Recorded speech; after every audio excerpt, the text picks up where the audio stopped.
Ralph Waldo Emerson said, "Sow a thought, you reap an action. Sow an action, you reap a habit. Sow a habit, you reap a character. And sow a character, you reap a destiny."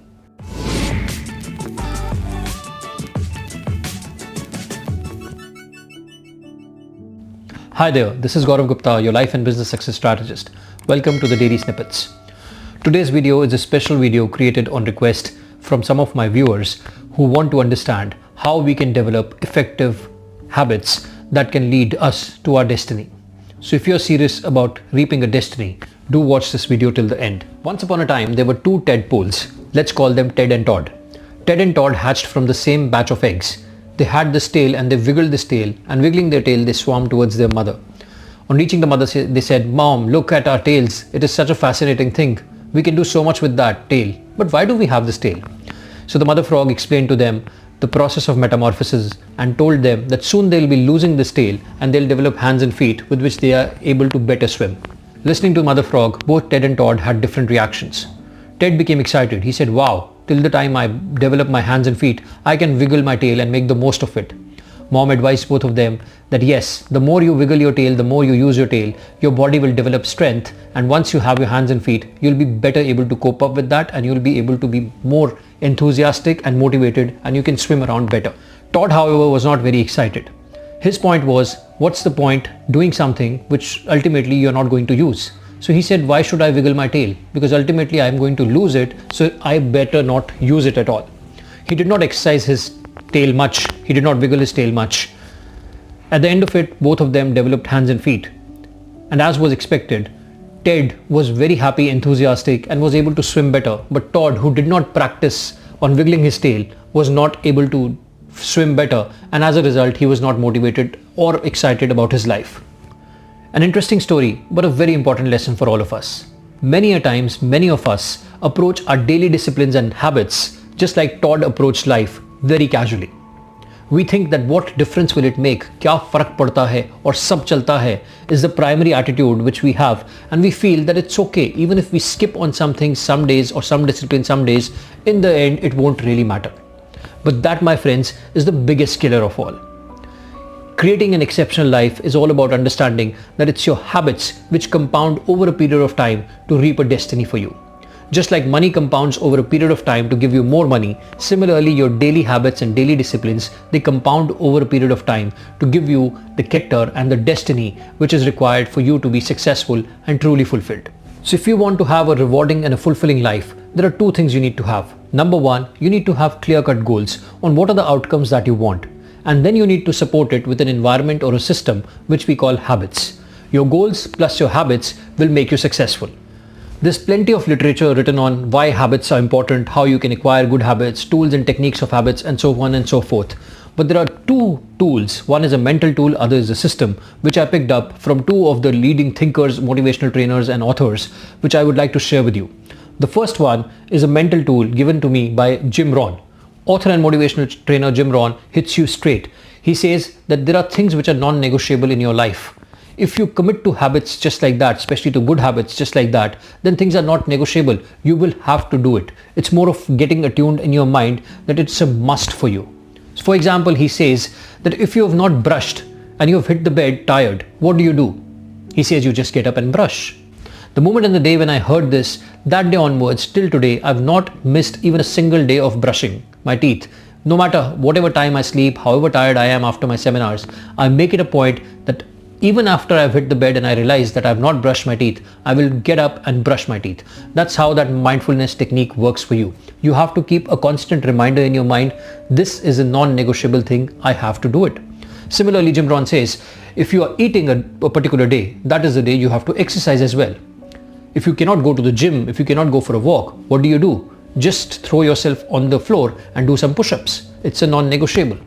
Ever since I've heard this from Jim Rohn, it has really been a very effective mindful tool. I've been exercising daily, I've been taking care of my diet daily, and I've also been brushing and taking care of other habits where I have made every one of those disciplines and habits as a non-negotiable for me. The second one is more of a system or a process which I've picked up from James Clear's book, Atomic Habits. Very interesting and very powerful book. I recommend that you must read this book. Here are a few things that you can learn from this book. to break bad habits, to pick up good habits, and to stay committed to the good habits forever. Number one, you should understand how the habit is formed or how the habit loop works. There's a cue which leads you to a craving, the craving leads you to a response, and the response leads you to a reward. That's the entire cycle of your habit. Let's understand it with an example. I do not smoke, neither do I promote smoking, but just for the example, let's talk about a smoker. Why does a smoker smoke, and what is the habit loop or chain? How does it work in a smoker's case? Number one, the smoker is stressed. This person is stressed, and in their mind, neurologically, they have associated a stress buster as smoking. So the moment they are stressed, that's the cue which leads them to a craving for smoking. The response is they actually smoke a cigarette, and the reward is the sense of satisfaction which they have associated with smoking. James Clear says, if you want to break this habit, you need to break the cue and the response. Number one, adopt the identity of the person you want to be. And secondly, affirm to yourself that I am that new person. So for example, if you're lazy and you do not like exercising, adopt the identity of a person who is an exercise enthusiast or a fitness freak. Affirm it to yourself, I am a fitness freak, I am a fitness freak, I am a fitness freak. The next step is to list down all of your habits. List down all the habits that you currently have, and in front of them mark them as positive habits with a plus sign, negative habits with a minus sign, or an equal to sign for neutral habits. Your goal should be to eliminate maximum of negative habits as much as possible and pick up more of positive habits. The next thing is start using intention for implementation, which means mentally tell yourself and prepare yourself for the good habit. So for example, if you want to pick up a habit of reading, here is what you can tell yourself. After dinner, I will wash dishes, and after washing dishes, I'll spend half an hour in reading. The moment you create that mental path for yourself, your brain will automatically push you towards that habit. Next, you need to understand laws, which are the effective laws for implementing good habits and removing bad habits. The first one is the law of environment. Your environment plays a major role in your success or failure. All your habits depend upon your environment. For example, if you're overweight, chances are you're overweight because you do not enjoy exercising, and there are cues in your environment which make it comfortable for you to spend your time not exercising. For example, it could be a couch which is very comfortable right in front of your TV, where you sit and watch Netflix rather than going and exercising. Or your fridge or your kitchen could be loaded with food which is really tasty, which is starchy, full of fat and full of sugar. Now, in order to create successful habits or good habits, the first thing you need to do is change your environment. Maybe sell off the TV and buy some books. I know this sounds radical, but sometimes you have to do radical things to make the changes which you want in your life. And replace all the fatty food in your refrigerator, stuff it with things which are more healthier. At the same time, get the company of somebody or make a system for yourself where you are forced to go for exercising. The second law is make it easy. Author and motivational trainer Jim Rohn says, we always do things that our mind finds easy to do. So if you find it easy to read a book, you will read a book. But if you find it easy not to read a book, you will not. If you find it easy to exercise, you will. But if you find it easy not to exercise, you won't. So if you want to break bad habits and pick up new good habits, you have to make it easy for your mind. And the best way to do that is make your cues very, very friendly. So for example, if you want to start running or gymming, and you're not the person who really goes and gyms and runs, create cues in your environment which will motivate you and push you. It could be things like posters of sports stars or people who are fit on your walls. It could be you sleeping at night in your gym wear so that morning when you wake up and go in front of the mirror, the first thing you are reminded is you have to go to gym. It could also be that you can fill up your energy drink, keep an apple and your shoes just in front of you so that morning you wake up, you know you have to go for it. Most important one, which is my favorite, is make it satisfying. The reward has to be satisfying enough that every time you have the cue, the craving, the response, the reward itself reinforces the entire cycle of the new habit.